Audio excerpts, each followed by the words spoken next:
หวานอ่ะ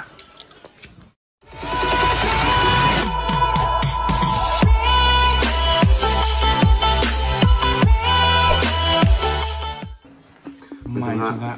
อันนี้ก็เป็นข้าวในไก่เฮื่อนเท่าในขนมมีถั่วปูค่ะแล้วก็ข้าวมุนหวีโหแล้วก็เนื้อส้มก็อันนี้ถังฟองค่ะอันนี้ก็จะเป็นถังฟองจนเนาะก็มาเฮ้ยเนี่ยเขาก็จะได้กินวันไหนกันเนาะนี่ค่ะอยู่เชียงใหม่ได้ก็อยู่เชียงใหม่ได้เลยกินเละก็ให้กินก็เลยกินอยู่แต่ว่านั่นปองเดี๋ยวเลยกับสี่อ่ะโรว่ามันหายากเหมือนกันก็มีของมันก็กาจ้อมเหมือนกันเนาะร้านไส้ในเชียงใหม่ก็หายากมาทีเขาเฮ็ดถุงผู้ไข่เลยค่ะประมาณนั้นได้ไปกินเนาะแม่น้องแค่เขาได้กิน10 วันเขากิน10 วัน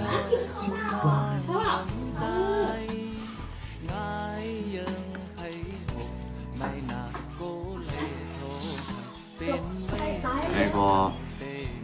จะมีเป็นข้าวไส้หนักเนาะแล้วก็ผักข้ามค่ะผักข้ามแล้วก็บนถั่วพูค่ะ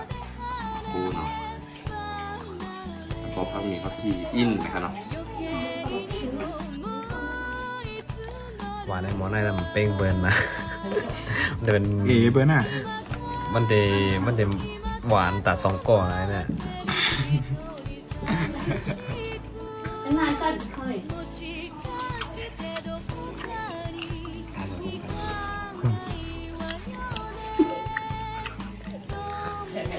好嘛的。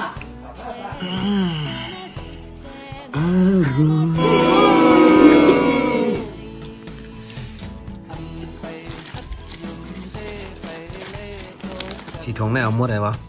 แมงเต้น่ะอะไรเงี้ยแมงเต้น่ะลาเต้น่ะผมป้องซื้อมาเนี่ย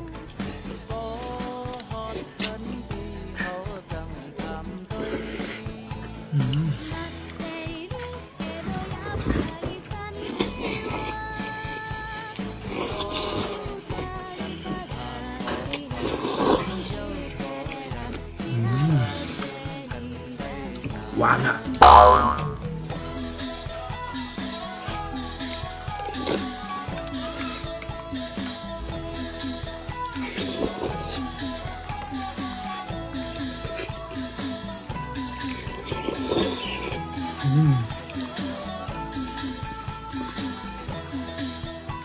หน้ายังหวานยั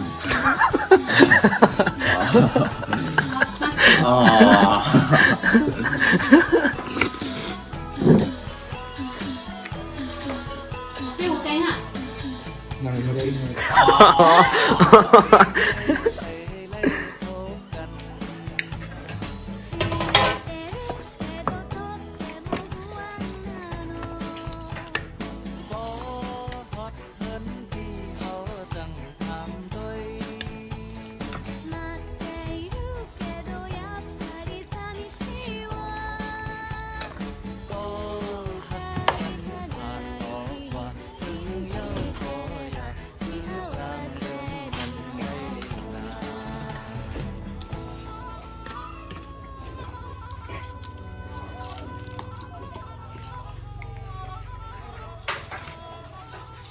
ยังไม่ใส่หมกเพชรนะแม่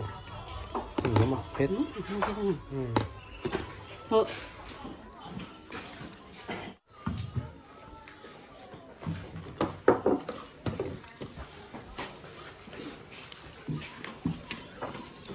อันนี้หวานที่เคยยังหวานที่3หวานอ่ะเพราะคนตัวหันเขาคนตัวเราเคยกินนะยาก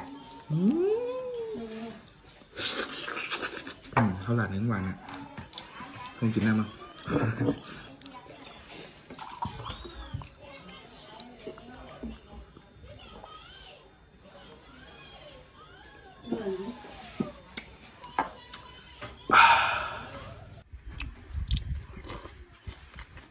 เอาค่ะ